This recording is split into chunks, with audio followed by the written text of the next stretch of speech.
Okay, hi everyone, and welcome to NCTV's series on homelessness in Nevada County. Where do we go from here?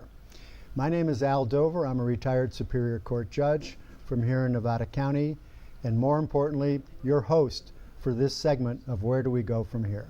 My guest this afternoon is Cliff Newell. Cliff is the District Attorney of Nevada County, and welcome, Cliff. Thank you, Al. It's good to be here. Thank you. Cliff, traditional courts process people in criminal matters. You know, someone's arrested, your office decides whether or not to prosecute. If someone's prosecuted, they're convicted or not, and if they're convicted, they're sentenced to, jail, probation, prison, whatever it might be. And we know that being homeless is not a crime. Absolutely. And so why do homeless people even get charged with crimes? How does this happen? Well, when you look at it, you have to look at a bigger picture. And as a district attorney, where the homeless issue intersects with my world, is typically it's a homeless person, and then there are other factors that are involved with being homeless oftentimes. And there's a big overlap between mental illness and being homeless, and substance abuse and being homeless. And it's usually at that intersection where they get thrown into the criminal justice system.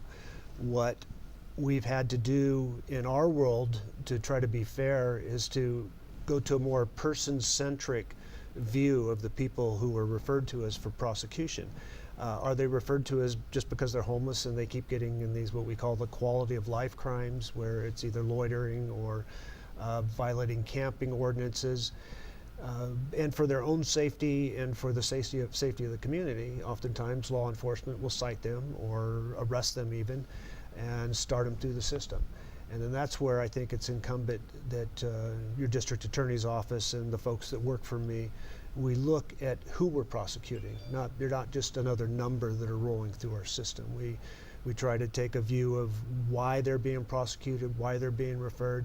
And if we proceed criminally, and sometimes we do, and sometimes we don't proceed criminally, we make a referral to another non-governmental organization or maybe behavioral health or somebody else in the community that can get them, in the right track rather than the criminal justice. And so what you're talking about here is an attempt to not criminalize homelessness. Exactly. Is what I'm hearing. Is that correct? We don't want that to be the case, because you're, for whatever reason, out without a home, we don't want to make that the crime. But there is the intersection where sometimes there are crimes that occur by people who are homeless. So interesting. We have to look at that closely. So what steps are taken to evaluate people who have been charged with a crime to determine maybe the root cause? What alternatives are there to prosecution? Well, what we do, we've set up several programs within the office, and we have early deferral systems, where if a person who, obviously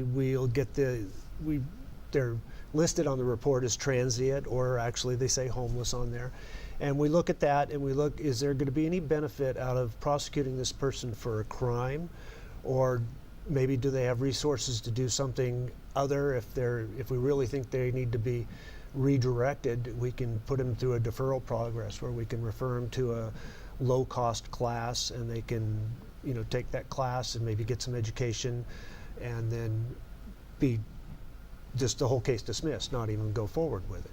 Well, give us an idea of what that might look like, the kind of person that would come in, the type of offense that you might be evaluating. So you might see the ones we see a lot of is, because fire is such a big danger in Nevada County, the camping ordinances, because they're trying to discourage the using campfires and camping and all of the other issues, the trash and the refuse and everything that goes along. So the local jurisdictions are citing people for ordinance violations, and they're coming into our office and for prosecution. And we might take somebody like that and refer them back to do community service, to maybe help clean up, to get some education, refer them to a program that costs $100, and you take this class, it's going to take 6 hours out of your weekend, and then we'll dismiss the case. So that's how we kind of recognize those early on. With every person that comes into the office, they also come along with a rap sheet, the criminal information that our Department of Justice provides to us. And so we can see if the person's really criminally inclined, or if, but for the fact that they're homeless, they wouldn't have been out in the street and getting in trouble to start with. So those are the things that my prosecutors have to look at when they're assessing something. Do we really want to criminalize this person, or do we want to find some other way to divert them from the system? And I assume from what you just said that almost all of your deputies, or maybe all your deputies, have have some training in that and actually are looking at that. And they do have training. They have formal training in it, and the deputies that work in that realm of crimes, they're typically misdemeanors. I tasked them with going out and doing ride-alongs with the law enforcement agencies where most of their referrals come from. So when you have a young deputy district attorney who's gone to school and they're all fired up and ready to prosecute people, right. I send them out in the streets with the cops to see what's really going on out there, because they don't understand what a homeless camp looks like. They don't understand how people are waiting to get into the shelters that are being provided by our various agencies.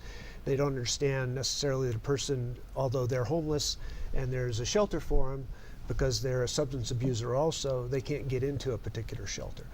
So I try to help them develop a world view of essentially Nevada County, so they understand the people that they're dealing with and how they impact their lives, and how those people's lives impact the rest of the citizens' lives, and how they impact law enforcement. And this is so critical, because this is an office, your office, that has a lot of power to make a lot of decisions. We do. And so that kind of training is it's fabulous to hear that they have that much intensive training, and that there's programs that are sent to view gives them so much knowledge to make wise choices there. We hope so. That's the power of the district attorney's office generally, is that discretion to either prosecute or not prosecute, and all of it that goes along with a prosecution. Yeah, and how to charge. An interesting thing came up the other day when I was talking to one of the judges in an interview, and it was that a person that this was, I think, Judge Sloven or Judge Heidelberger, they had talked to someone who said, I'm going to go into this store and steal food again because I'm starving. Right. I'm hungry, or I have to supply food for my children, whatever it might be. And you think as a prosecutor, and I thought as a former judge, intent to go into a building to steal, if you already have decided you're going to do that, it can be treated as burglary. Right. It's not just shoplifting. It's not low level when you intend to go in and steal. And then when it can happen over and over again, this is a real charging dilemma almost for it can be for a prosecutor, right? Right, because you also have a store owner that's not too thrilled with having someone come in, right, and with a design to steal from them. And the store owners in California specifically, after the recent Prop 47 and AB 109 and the decriminalization of a lot of the theft charges where we can't prosecute them as felonies, they've noticed their shrinkage, their theft, the amount of their theft is skyrocketed, especially in the metropolitan areas. And they're kind of up in arms, from their perspective, we have to make a living, you need to do something. So in cases like that, we have other alternatives within the criminal justice system. Let's say the person happens to be homeless and, criminally inclined, and we think it's come to the point where we need to use our leverage as the prosecutor to make some changes, so we'll charge them. But we have many different options, and Judge Sloven and Judge Heidelberger are both kind of actually you led the way, you started some of this stuff, but these alternative courts where we get people into, where we're not there for punishment, we're there for a collaborative effort between myself, the defense attorney, probation, mental health department, the courts, trying to find out what it is that's keeping this person or these people from succeeding in life, and try to address those issues so we can move them along and out of the system, giving them a hand up, as you know, rather than a handout type thing. Right. And of course, a lot of that is that team approach designed to break that cycle of criminality. So that is really fascinating. And in terms of what you see as a connection between homelessness and, let's say, that the mental health court or the substance abuse, do you see a lot of connection in terms of what you see on your end of the equation? Really, I think that's the biggest connection. So there's when we talk about mentally ill in the community, and we talk about substance abuse in the community, and we talk about homeless, and they're all completely three different demographics, but I see those concentric circles where the three of them overlap, and then that's when I get involved in it. And it's most often with the mentally ill and the substance abuse that'll bring a homeless person into the criminal justice system. As you said, because you're homeless doesn't mean you're a criminal. It's, it could have been economic issues, who knows what took you to that point. But the ones that get involved with us as the criminal justice are typically substance abuse or mental illness. And we're focusing very specifically on those in Nevada County as a county. I think the one thing that sets Nevada County apart from so many other counties in the state, and I find this when I go to the various meetings with other district attorneys, is how collaboratively we work between behavioral health, the sheriff's department, probation department. Many counties, you can't even put the chief probation officer, the sheriff, and the DA in the same room without having bloodshed. And here we have each other on speed dial. So those are how we get things done in Nevada County. And I'm very encouraged to see our Board of Supervisors stepping up and making some inroads into finding safe places for people who are homeless and need shelter. Yeah, that's very important. Do you see any trends maybe developing in the criminal justice system to mitigate homelessness? We do, and I see that as a nationwide trend.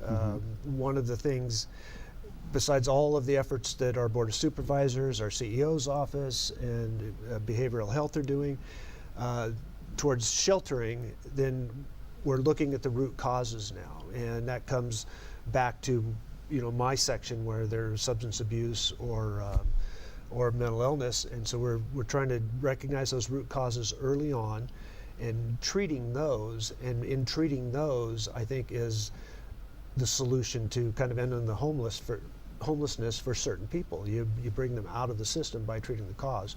You can't, if a person's coming back into the system because they're mentally ill, it doesn't do any good to keep just convicting them and then putting them back into the same situation. You've got to figure out what that individual is, the connection here. And we've been told quite clearly by the legislature as well as the voters of California that we're not to incarcerate people to the degree we used to in the past. We're supposed to be looking for resolutions locally, and that's what we're tasked with as the community leaders.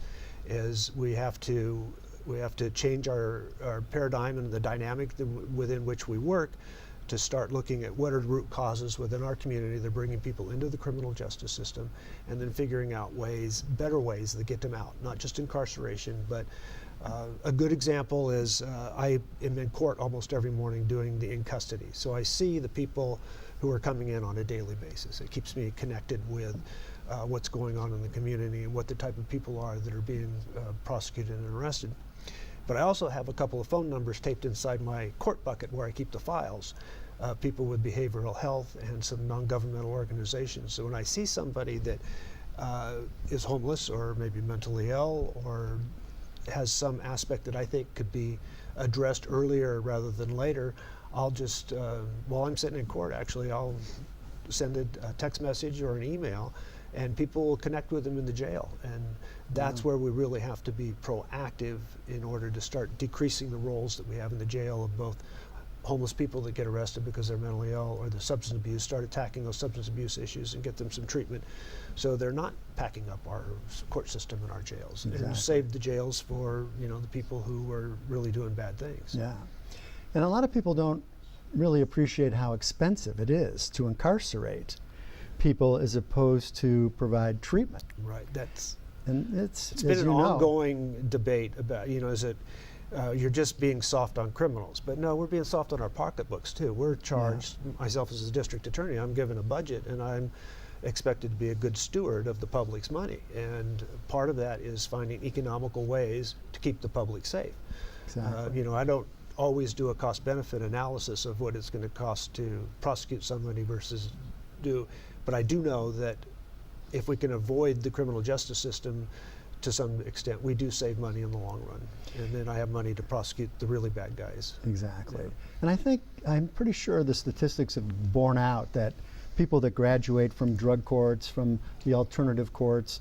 And anytime you can break that constant cycle of arrest, conviction, sentence, arrest, conviction, sentence, that you really do save the public a lot of money Clearly. and provide better public safety, that they're not exclusive.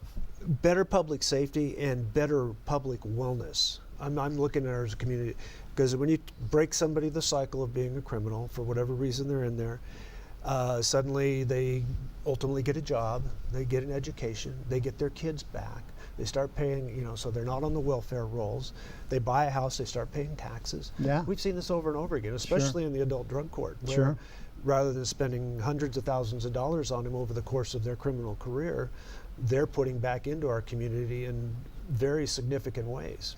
Yeah, and I know we need to kind of wrap up this segment, but I also was intrigued to hear from Judge Heidelberger, I think the other day, about the whole community court idea of dealing with those low-level quality of life, if Right. you will, offenses, and that everybody, including your office, people are volunteering their time to try to make that happen. Right. We're trying to make we call it a community intervention court. Where Right. we have these ongoing low-level crimes where we try to just redirect them, and I just use my ability as a prosecutor to hold them accountable and maybe put them in jail for short periods of time, just as the stick, and that's not the main motivator, it's the carrot.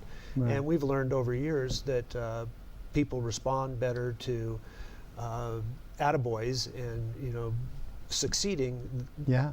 They respond much better to a congratulatory remark than they do, I'm going to put you in jail for 3 days. Yeah. So I think that's where the paradigm is shifted in our world of criminal justice. So would you say that that's maybe in keeping with our format here of where do we go from here? Maybe we go to providing a little more funding, a little more budget for those kinds of things that work. Forward thinking and putting the money where we already know it works, which Right. is hard to do sometimes because oftentimes it's against the political will. And so many of us are elected to our positions, but I think because we are elected, we need to sometimes go against that political will and say, we're paying attention to best practices, we've done the research, this is where our money will be best put to use, and I know you don't like it, and we need to take that chance. We need to step out and assert ourselves. Otherwise, we won't get better. We won't become a well community, and we already really are. I mean, we're one of the best communities in the Right, entire state. right, So, sure. I mean, we're splitting hairs here, but we do have some significant problems that take significant leadership and to deal with. And Well, it sure sounds to me like you're providing it and your office is providing it. well, we're trying. Yeah, so thank you so much. Thank and thank you, you Al. for being here, Cliff. And folks, thank you for joining us for this NCTV segment on homelessness. Where do we go from here? If you enjoyed it, I'll hope you'll maybe click on their website to see if you would like to make a donation to NCTV. And you can see this program, I believe, on Monday at 7 p.m. Thank you so much. Thank you, Cliff. Thanks, Al. Okay. I guess you would have to say it was the outreach from complete strangers. As I was in the hospital and the nurses and the staff came in, and a member of my family was there, and another member from Southern California said, I'm on my way. They showed up, but it was the strangers that came in that I had no idea who they were, and they came from all areas, all walks, and said, we'd like to help you.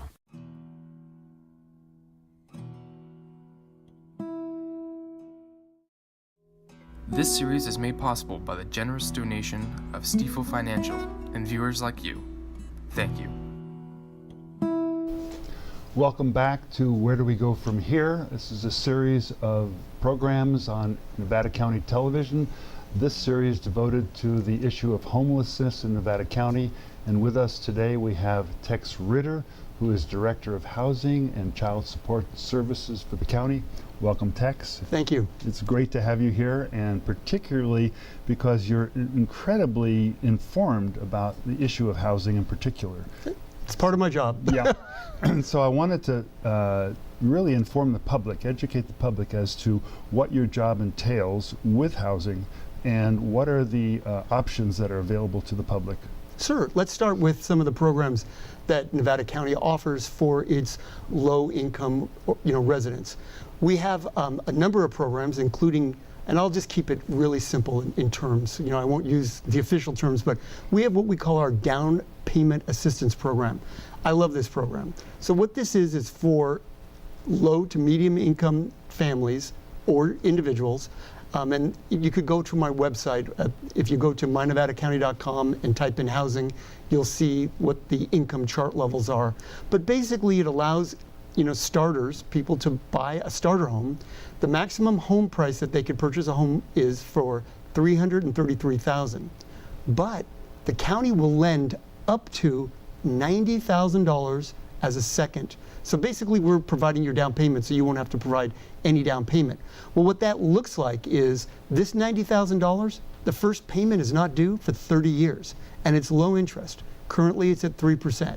So this is incredible interest. It's a very low rate, no payment for 30 years. So you pay off the first before you have to make a payment on our loan.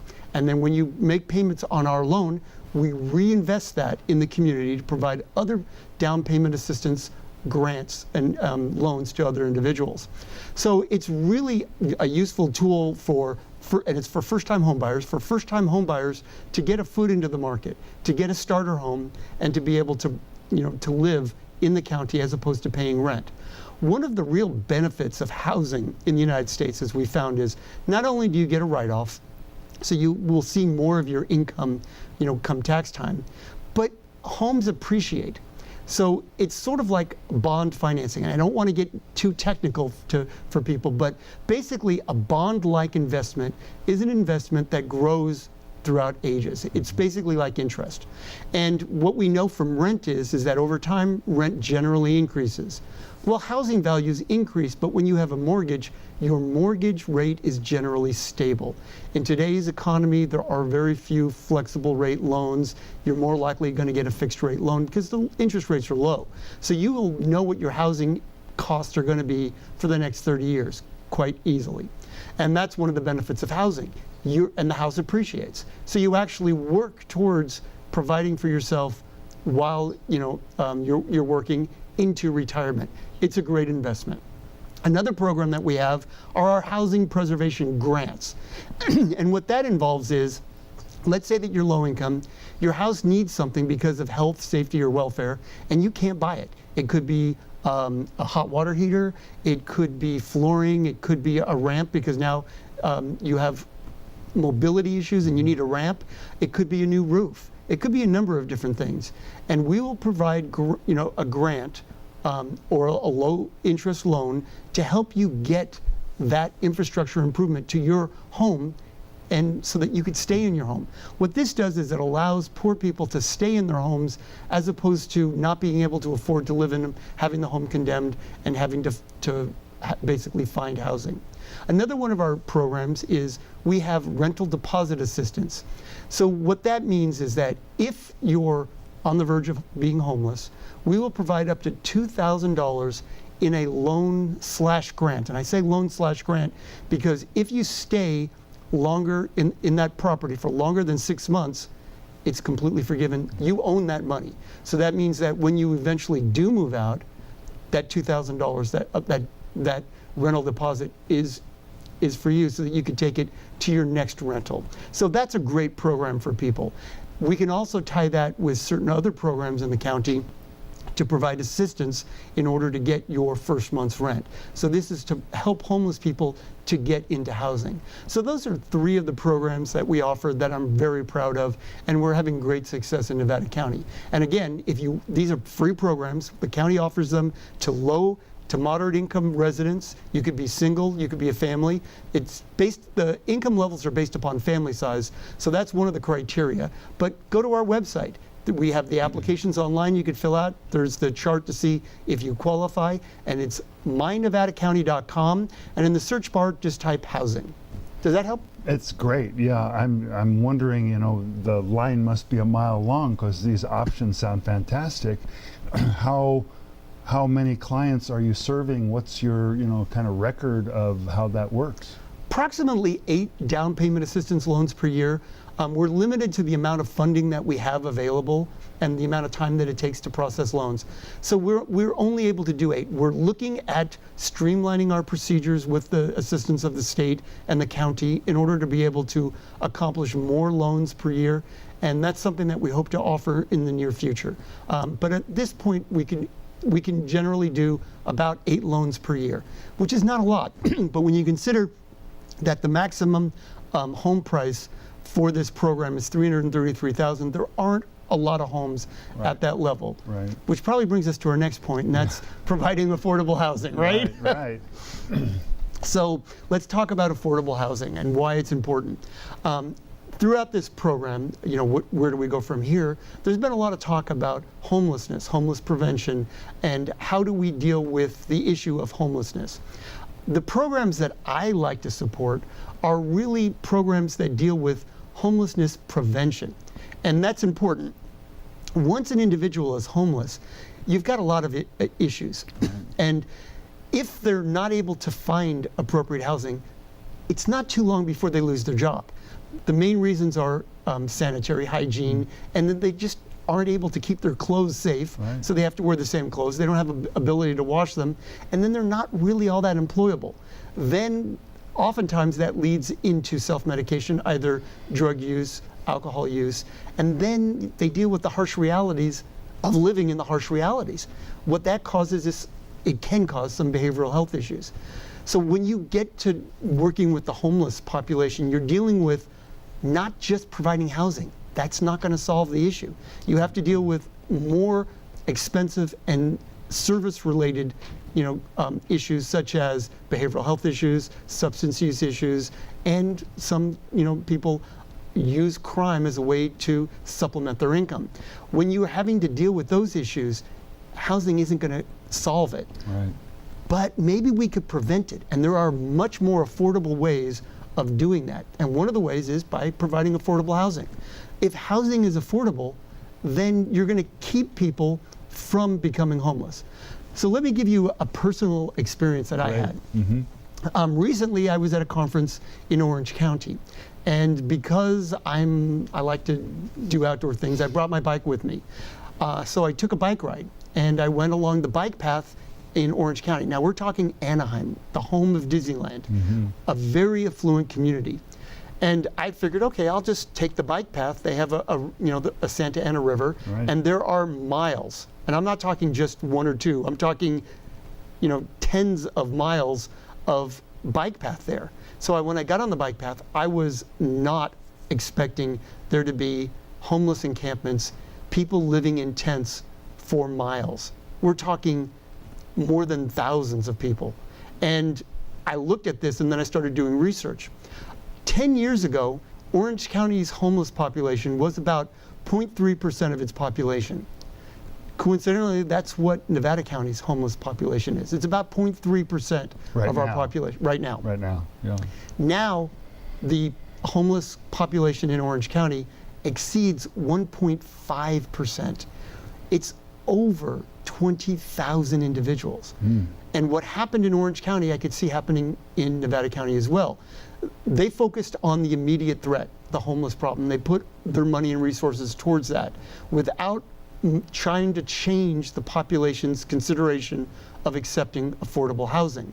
What that did was it took working poor that could no longer afford housing because the rents had gone up higher than the wages. These people became homeless. And in these homeless encampments that I saw dozens of people in uniform, literally. I mean, they were working at movie chains, fast food restaurants. I saw them I could tell that that's where they were working by their uniforms. And they were going to work. They were coming back from work. Well, these are the working poor. They can't afford housing in Orange County, which is quite expensive. Housing in Nevada County isn't there yet, but it could be. And if we don't provide affordable housing for our working poor, they run the risk of becoming homeless. Certainly rentals are high and hard to find. And as you pointed out, the price of new homes or even old homes don't really qualify for that low income level of $333,000. So there aren't the homes available for the working poor here? There aren't, but there are things that we can do. But we have to take a new look at the way that we do housing and business. All the experts, and I do not consider myself an expert, but that's why I do the research. I read up on experts. The experts say we need density. And by density, they mean 5-story structures. And why they say 5-story structures, I'm talking apartment complexes, is because that's what the developers can make money on. Developers will provide the means to create affordable housing so long as they can make a profit, obviously. Well, they'll be able to make a profit based on density. But right now, in Nevada County, the cities, the county, nobody wants more than 2 stories. You know, it's funny because in downtown Grass Valley, we have, what is it, an 8-story hotel building that was acceptable, but people don't want a 5-story apartment complex. We have to give up this not in my backyard mentality, and we have to start allowing for density, because that's what the working poor are going to be. And if you have the working poor in housing and being able to afford to stay there, you're going to see a drop in the crime of opportunity that some of the homeless are going to, you know, have to go after because they can't make ends meet. One of the problems with, you know, it's really a snowball effect. If you can't afford your housing, you're going to lose your job. I mean, you don't have the hygiene, you don't have the ability, you're not going to be able to afford to get your car fixed, and then you're going to lose your car and all your possessions when it gets towed away, and then what do you have? You know, you're on the street in a tent, and you're not really that employable. So we get back to home, density and creating affordable housing. There are a number of state and federal programs for affordable housing, and thankfully Governor Brown has instituted new procedures to push affordable housing. A lot of people are going to feel the $75 fee that's going to be attached to real estate transfers in this state, but that money will be used for affordable housing and the creation of affordable housing. The benefit there is that we will now have a money base to create affordable housing, but we got to make it profitable for developers in order to encourage it. And we have to stop standing in their way and basically saying, well, yeah, I want affordable housing, but I don't want them to be my neighbors. They can be good neighbors, but you have to provide them the opportunity. Right. and right before the California Senate now is a piece of legislation that is trying to promote the kind of density you're talking about, where structures, developments could be in urban areas close to transportation, cut down on the use of automobiles, make employment, transportation easier for people. That's the kind of structural change you're talking about. Certainly, and it's more green. It's definitely, provides less of a carbon imprint when you're talking about people being able to walk to work or take public transportation to work or ride to work. We have a number of incredible bike trails in this county. Let's use them. Let's have housing and where there are services, because that's another thing that could prevent homelessness. A lot of the people that become homeless is because they have either substance use disorder issues or behavioral health issues. And those services aren't in the remote areas of the county. So if they've got a 45-minute drive to get these services, they may not always be able to afford to or have the time or even the transportation to be able to go to those services.